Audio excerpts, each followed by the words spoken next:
Hello વિદ્યાર્થી મિત્રો, કેમ છો? મજામાં? તો આદર્શ ક્લાસીસમાં તમારું સ્વાગત છે. તો આજે આપણે ધોરણ 6 વિષય ગણિત પ્રકાશ ચેપ્ટર નંબર 3 સંખ્યાઓની રમતની આજે આપણે વાત કરવાના છીએ, જેનો આજે લેક્ચર નંબર 6 છે. આગળના 5 લેક્ચર તમે ના જોયા હોય તો પ્લેલિસ્ટમાં જઈને જોઈ આવી શકો છો. આજે આપણે લેક્ચર નંબર 6માં પેજ નંબર 61 અને 62ની વાત કરીશું. તો ચલો આપણે આજના લેક્ચરની શરૂઆત કરીએ. આજના લેક્ચરનો આપણો ટોપિક છે ટોપિક 3.5, જેનું નામ છે અહીંયા આકર્ષક પેલિન્ડ્રોમિક પેટર્ન. હવે પેલિન્ડ્રોમિક એટલે કે શું, ચલો તમને સમજાવું. જેમ કે અહીંયા તમને કેટલીક સંખ્યાઓ આપેલી છે.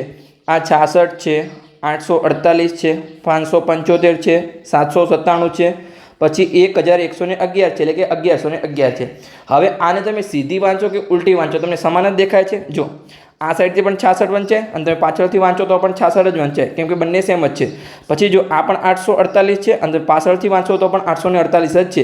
એટલે કે તમે આગળથી વાંચો અથવા પાછળથી વાંચો તમારા સમાન અંક રિપીટ થતા હોય, એને આપણે શું કહીએ છીએ? અહીંયા પેલિન્ડ્રોમિક સંખ્યા કહીએ છીએ. જો અહીંયા લખેલું જ છે કે આ સંખ્યાઓ ડાબેથી જમણે અથવા જમણેથી ડાબે વાંચતા અહીંયા સમાન રહે છે, અને આવી સંખ્યાઓને પેલિન્ડ્રોમિક અથવા પેલિન્ડ્રોમિક સંખ્યાઓ કહેવામાં આવે છે. ઓકે, તો હવે અહીંયા શું લખેલું છે કે 1, 2 અને 3નો ઉપયોગ કરીને બનતા તમામ પેલિન્ડ્રોમ અહીંયા તમને બતાવવાનો પ્રયત્ન કર્યો છે. જેમ કે અહીંયા 121 છે, એને તમે આગળથી વાંચો કે પાછળથી વાંચો સમાન છે. અને કયા અંકનો ઉપયોગ કર્યો છે? 1, 2 અને 3. આગળ આપણે અંક શીખી ગયા છીએ કે 1 થી 9 શું છે, અહીંયા આપણા અંકો છે. તો આપણે ચલો જોઈએ. પછી 313 છે, 222 છે. આવી રીતે અહીંયા 1, 2 અને 3નો ઉપયોગ કરીને અહીંયા પેલિન્ડ્રોમના કેટલાક અહીંયા ઉદાહરણો આપેલા છે. હવે આપણને અહીંયા પ્રશ્ન પૂછ્યો છે કે જે આપણા અંકો હતા, આ અંકો એટલે કયા અંકો?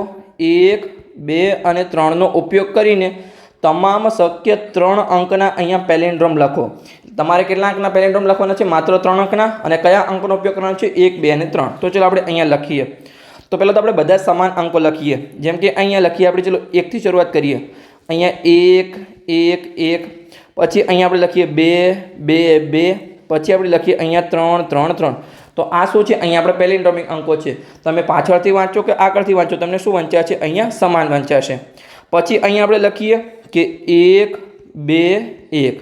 પછી અહીંયા આપણે લખીશું 1, 3, 1. ઓકે, પછી આપણે 2 થી લખીએ અહીંયા, તો કે 2, 1, 2. પછી અહીંયા 2, 3, 2.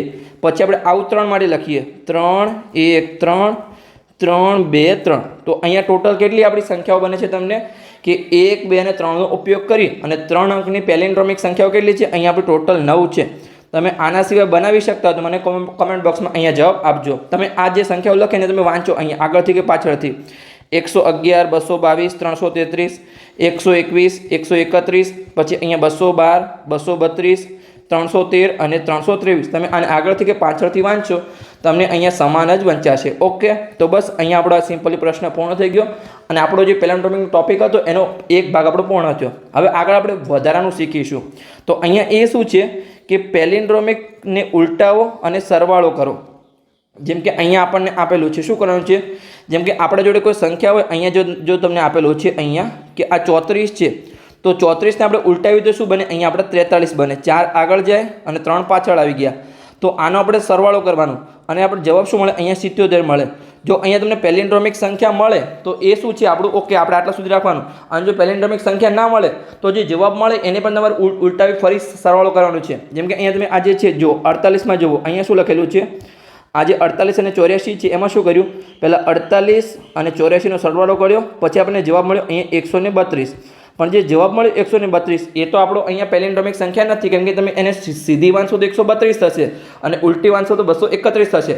તો આને તમારે શું કરવાનું? ફરીથી જે જવાબ મળ્યો 132 એને પણ તમારે ઉલટાવીને સરવાળો કરવાનો. તો જવાબ શું મળ્યો? 132. તો એને આપણે ઉલટાવીશું તો શું બનશે? અહીંયા 231 બનશે. તો આનો તમારે સરવાળો કરવાનો અને જવાબ શું મળશે? અહીંયા 363 જવાબ મળ્યો. તો જો 363 પેલિન્ડ્રોમિક સંખ્યા છે તો કે હા, તમારે ત્યાં સુધી અહીંયા સરવાળો કરતા જવાનું છે જ્યાં સુધી તમને અહીંયા પેલિન્ડ્રોમિક સંખ્યા ના મળે ત્યાં સુધી. તો અહીંયા એ જ લખેલું છે જો અહીંયા કે 2 અંકની સંખ્યાથી શરૂઆત કરો, આ સંખ્યાને તેની ઉલટી સંખ્યામાં ઉમેરો. જો તમને પેલિન્ડ્રોમ મળે છે તો ત્યાં અટકી જાઓ અને જો ના મળે તો શું કરે, આ પ્રક્રિયાનું તમારે અહીંયા પુનરાવર્તન કરવાનું છે. જે જવાબ મળે એને પણ તમારે ઉલટાવો, સરવાળો કરો. ફરીથી ના મળે તો ઉલટાવો, અહીંયા સરવાળો કરો. આગળ તમે જ્યાં સુધી તમને પેલિન્ડ્રોમિક સંખ્યા ના મળે ત્યાં સુધી. જેમ કે અહીંયા આપણે કેટલાક ઉદાહરણ લઈએ. ચલો આપણે લઈએ અહીંયા કે આપણે 29માં ઉમેરીએ તો 29ના ઉલટા કેટલા થશે? અહીંયા આપણા 92 થશે. તો એનો આપણે સરવાળો કરીએ અહીંયા તો 9 અને 2 કેટલા થશે? આપણા 11 નો એકડો વધી 1 અને અહીંયા શું થશે? 9 ને 2 11 અને 12 થશે. તો જો આપણે 121 શું છે? આપણી પેલિન્ડ્રોમિક સંખ્યા છે.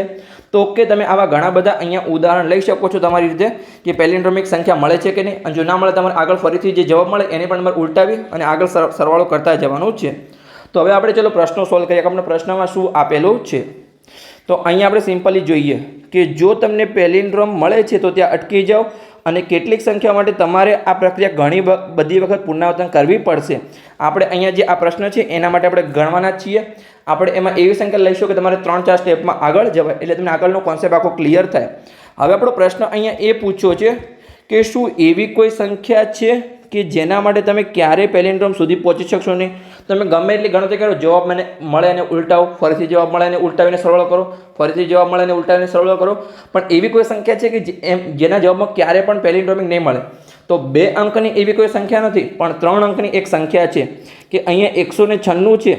આને તમે ઉલટાવતા જાઓ, જવાબ મળે ને ઉલટાવતા જાઓ, સરવાળો કરતા જાઓ, ઉલટાવતા જાઓ, સરવાળો કરતા જાઓ, તમને ક્યારે પણ અહીંયા પેલિન્ડ્રોમ સંખ્યા મળશે નહીં. તો આ એક સંખ્યા છે, પણ 2 અંકની કોઈ પણ સંખ્યા નથી. દરેક સંખ્યામાં તમને 4-5 સ્ટેપમાં તો તમને સિમ્પલી પેલિન્ડ્રોમિક સંખ્યા મળી જશે. જેમ કે આપણને અહીંયા પ્રશ્ન પૂછ્યો છે શોધો, તો ચલો આપણે એની રકમ વાંચીએ અને સિમ્પલી આપણે તેનું સોલ્યુશન મેળવીએ. તો 2 અંકની સંખ્યાથી શરૂ કરીને સંખ્યાઓને વારંવાર ઉલટાવવાથી અને ઉમેરવાથી હંમેશા પેલિન્ડ્રોમિક સંખ્યા મળે છે. ચકાસો અને શોધો. તો કે હા, 2 અંકની દરેક સંખ્યામાં તમને અહીંયા પેલિન્ડ્રોમ મળશે. જેમ કે અહીંયા આપણે પહેલાં સિમ્પલી ઉદાહરણ લઈએ એક કે 25 અને એના ઉલટા કેટલા થશે? અહીંયા 52 થશે. તો આનો આપણે અહીંયા સરવાળો કરીએ તો આપણને શું મળશે? 5 અને 2 7 થઈ જશે અને 2 અને 5 આપણા 7 થઈ જશે. તો આ શું છે? અહીંયા પેલિન્ડ્રોમિક સંખ્યા છે. તમે આગળથી વાંચો કે પાછળથી વાંચો. પછી આપણે બીજી એક સંખ્યા લઈએ અહીંયા 94. તો 94ના ઉલટા કેટલા થશે? અહીંયા આપણા 49. તો આનો ચલો આપણે સરવાળો કરીએ અહીંયા તો 4 અને 9 આપણા 13 થશે. 13નો તકડો વધી 1, ફરીથી 4 અને 9 13 થશે, પણ અહીંયા આપણી વધી છે એટલે કે અહીંયા 14 થશે. હવે જો 143 અહીંયા આપણી પેલિન્ડ્રોમિક સંખ્યા નથી, કેમ કે આગળથી વાંચો તો 143 વંચાય, પાછળથી વાંચો તો 341 વંચાય. તો આમાં તમારે શું કરવાનું? ફરીથી અહીંયા જે જવાબ મળ્યો એને તમે ઉલટાવી દો. જે 143 છે એના ઉલટા કેટલા થશે? અહીંયા તમારા 341. તો આનો તમે સરવાળો કરો અને જો પેલિન્ડ્રોમિક સંખ્યા મળે તો ત્યાં તમારે અટકી જવાનું છે. તો ચલો આપણે કરીએ અહીંયા 3 અને 1 4, 4 અને 4 8 અને 1 અને 3 અહીંયા 4. તો આપણને જવાબ મળ્યો અહીંયા 484. તો આ શું છે? આપણે અહીંયા પેલિન્ડ્રોમિક સંખ્યા છે. તમે આગળથી વાંચો તો પણ 484 મળશે અને પાછળથી વાંચો તો પણ 484 મળશે. તમારે પેલિન્ડ્રોમિક સંખ્યામાં એક વસ્તુ ખાસ ધ્યાન રાખવાની છે કે તમારી પહેલી અને છેલ્લી સંખ્યા સમાન હોવી જોઈએ. તો તમારી પેલિન્ડ્રોમિક સંખ્યાની તમારે આગળ વાત જ કરવાની છે. જો પહેલી અને છેલ્લી સંખ્યા સમાન ન હોય તો તમારે અહીંયા પેલિન્ડ્રોમિક ક્યારે પણ બનશે નહીં. જેમ કે અહીંયા માત્ર જો 77માં 2 અંક છે તો પહેલી અને છેલ્લી સંખ્યા સમાન છે. પછી આમાં 484 તો પહેલા અને છેલ્લો અંક 4 છે. પછી તમે અહીંયા જવાબમાં જુઓ 1 છે બંનેમાં, પછી અહીંયા 3 છે પહેલી અને છેલ્લી સંખ્યા, અહીંયા 4 છે. આગળ તમારે પહેલી અને છેલ્લી સંખ્યા સમાન હોવી જોઈએ પેલિન્ડ્રોમિક માટે. વચ્ચેની સંખ્યા તો હોવી જોઈએ. જો 5 અંકનો તમારે જવાબ મળે છે તો બીજી અને જે છેલ્લેથી બીજી છે એ પણ સમાન હોવી જોઈએ. પણ તમારે પહેલાં તો પેલિન્ડ્રોમિક સંખ્યા છે કે નહીં એ ચેક કરવું હોય તો હંમેશા જે પહેલી સંખ્યા છે અને છેલ્લી સંખ્યા છે એ તમારી સમાન હોવી જોઈએ. ઓકે, કોન્સેપ્ટ ક્લિયર થઈ ગયો. તો ચલો હજુ આપણે અહીંયા ઉદાહરણ લઈએ. જેમ કે અહીંયા આપણે 69નો સરવાળો કરીએ તો 69ના ઉલટા કેટલા થશે? અહીંયા આપણે 96 થશે. ઓકે, તો આનો આપણે સરવાળો કરીએ તો 9 અને 6 આપણા થશે અહીંયા 15નો પાંચડો વધી 1, 9 અને 6 15 ને વધી 1 અહીંયા 16. તો આપણને જવાબ મળ્યો 165. તો 165 તો આપણી પેલિન્ડ્રોમિક સંખ્યા નથી, કેમ કે આગળથી વાંચો તો વંચાશે 165 અને પાછળથી વાંચો તો 561. અને મેં તમને કીધું હતું એવી રીતે પહેલી અને છેલ્લી સંખ્યા સમાન હોવી જોઈએ, જે અહીંયા છે નહીં. તો ચલો આપણે આગળ જે જવાબ મળ્યો એને આપણે ઉલટાવીએ અને ફરીથી સરવાળો કરીએ. તો 165 છે તો એના ઉલટા થશે અહીંયા આપણે 561. તો આનો સરવાળો થશે 5 અને 1 6, પછી અહીંયા 6 અને 6 12નો બગડો વધી 1, 5 અને 1 6 અને વધી 1 7. તો આપણને મળે અહીંયા 726. તો આ પણ આપણે પેલિન્ડ્રોમિક સંખ્યા નથી, કેમ કે આગળથી વાંચશો તો 726 છે, પાછળથી વાંચો તો 627 છે અને પહેલો અને છેલ્લો અંક આમે ઓલરેડી સમાન નથી, તો આ પણ આપણે પેલિન્ડ્રોમિક સંખ્યા મળીને. તો હજુ આપણે આગળ જઈએ અને સરવાળો કરીએ. તો આને આપણે ઉલટા કેવી રીતે કરીશું? અહીંયા 726ના ઉલટા થશે આપણા 627. ઓકે, તો ચલો આનો આપણે સરવાળો કરીએ. અહીંયા તો 6 અને 7 13 થશે, 13નો તગડો વધી 1, 2 અને 2 4, 4 ને વધી 1 5 અને અહીંયા 7 અને 6 13 થશે. તો આપણને મળે અહીંયા 1353. તો 1353 પણ અહીંયા પેલિન્ડ્રોમિક સંખ્યા નથી, કેમ કે પહેલો અંક અહીંયા 1 છે અને છેલ્લો અંક 3 છે, એ પણ અહીંયા સમાન નથી. તો આ આપણે પેલિન્ડ્રોમિક સંખ્યા નથી. તો હજુ આપણે ઉલટી કરી અને સરવાળો કરવો પડશે. તો 1353ના ઉલટા કેટલા થશે? તો જે આપણે આગળ છે એને પાછળ લાવી દઈએ. તો અહીંયા તમારે થશે 3500 ને અહીંયા 31. ઓકે, તો ચલો આનો આપણે સરવાળો કરીએ. અહીંયા તો જો 3 અને 1 4, પછી 5 અને 3 8, 3 અને 5 8 અને 1 અને 3 અહીંયા 4. તો આ આપણને શું મળ્યું? અહીંયા 484 મળ્યા. તો આ આપણી પેલિન્ડ્રોમિક સંખ્યા છે. તો તમે અહીંયા જો પહેલો અને છેલ્લો અંક સમાન છે અને તમે અહીંયા વાંચો, તમારે પહેલો અને છેલ્લો અંક તો સમાન હોવો જોઈએ. એ તમારે ક્યારે ચેક કરવાનું છે? જ્યારે પેલિન્ડ્રોમિક સંખ્યા ન થતી હોય ત્યારે. પણ જો પેલિન્ડ્રોમિક સંખ્યા થઈ જાય તો તમારે બીજા અંક પણ અહીંયા ચેક કરવાના છે. જેમ કે અહીંયા જો સીધું વાંચો તો પણ અહીંયા 4884 વંચાશે, તમે ઉલટું વાંચો તો પણ અહીંયા 4884 વંચાશે. એ તમારે ખાસ ધ્યાન રાખવાનું છે. એટલે કે આગળથી બીજો અંક અને પાછળથી બીજો અંક પણ અહીંયા સમાન હોવો જોઈએ, તો જ તમારે અહીંયા પેલિન્ડ્રોમિક સંખ્યા બનશે. પણ જ્યારે પેલિન્ડ્રોમિક સંખ્યા ન હોય એવું સાબિત થાય તો એ તમારે ચેક કરવાનું છે. પહેલાં તો અંક પહેલો અને છેલ્લો અંક સમાન છે કે નહીં. જો સમાન હોય તો તમે આગળ બીજું ચેક કરો, અને સમાન ન હોય તો કે પેલિન્ડ્રોમિક સંખ્યા નથી. ઓકે, તો બસ અહીંયા આપણો સિમ્પલી પ્રશ્ન પૂર્ણ થઈ ગયો. તો તમારે દરેક 2 અંકની સંખ્યામાં તો તમે સરવાળો કરતા જશો, ઉલટાતા જશો, સરવાળો કરતા જશો, ઉલટાતા જશો, તમને છેલ્લે જવાબ પેલિન્ડ્રોમિક સંખ્યા મળશે. પણ જે 3 અંકની સંખ્યા છે અહીંયા 196, એમાં તમે ઉલટાતા જશો અને આગળ સરવાળો કરતા જશો, ક્યારે પણ તમને પેલિન્ડ્રોમિક સંખ્યા જવાબ મળશે નહીં. આની તમે ગણતરી કરજો, તમે આખું ચોપડા ભરી જશો તો પણ અહીંયા તમને જવાબ મળશે નહીં. તમારે ટ્રાય કરો તો તમે કરી શકો છો. અહીંયા સંખ્યાનું તમારે રફ વર્કમાં અહીંયા પાછળ ટ્રાય કરી લેજો. ઓકે, તો આપણો અહીંયા છેલ્લો પ્રશ્ન છે અહીંયા કોયડાનો સમય. તો ચલો આપણે અહીંયા કોયડો સોલ્વ કરીએ. તો અહીંયા આપણે બોક્સ આપેલા છે કે એકમ, દશક, 100, 1000, 10,000. તો આમાં આપણે એક સંખ્યા લખવાની છે, પણ એ સંખ્યા માટે અહીંયા આપણને કેટલાક પ્રશ્નો આપેલા છે, એના આપણે જવાબ શોધીશું તો આપણને અહીંયા આ સંખ્યા મળશે. તો પહેલો આપણને અહીંયા જવાબ આપેલો છે કે હું 5 અંકોનો પોલિન્ડ્રોમ છું. એટલે કે અહીંયા આપણી સંખ્યા કેવી છે? અહીંયા પોલિન્ડ્રોમિક સંખ્યા છે. એટલે કે જે આપણી રિપીટ થતી આગળથી પાછળથી સમાન હોય.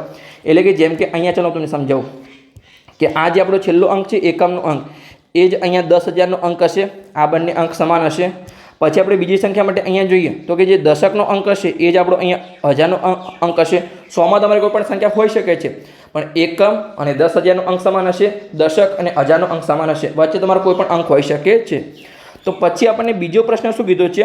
એટલે કે આપણને વાક્ય આપેલું છે કે હું એક એકી સંખ્યા છું. એકી સંખ્યામાં શું હોય? એકમનો અંક તમારો હોય અહીંયા 1, 3, 5, 7 અથવા 9. આ સંખ્યામાંથી તમારી અહીંયા જે છે એકમનો અંક હોઈ શકે છે. તો આપણે આગળનું વાક્ય વાંચીએ કે મારો દશકનો અંક છે એ મારા એકમના અંક કરતાં અહીંયા કેવો છે? અહીંયા બમણો છે. એટલે કે દશકનો અંક છે એ એકમના અંક કરતાં બમણો છે.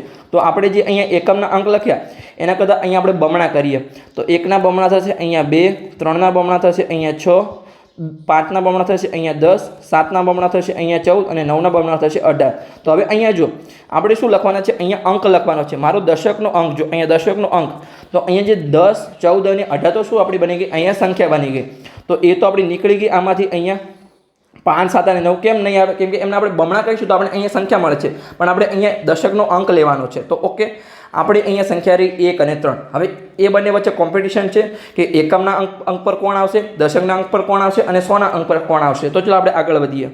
હવે આગળ આપણને કીધું છે કે મારો જે 100નો અંક છે એ મારા દશકના અંક કરતાં બમણો છે. જે 100નો અંક છે એ પણ અહીંયા દશકના અંક કરતાં બમણો છે. તો દશકના આજે આપણે એકમનો અંક હતો, પછી આ જે લખ્યા એ આપણા દશકના અંક હતા. હવે આપણે અહીંયા લખીશું કે 100ના અંક. તો એ શું છે? અહીંયા દશક કરતાં પણ બમણા છે.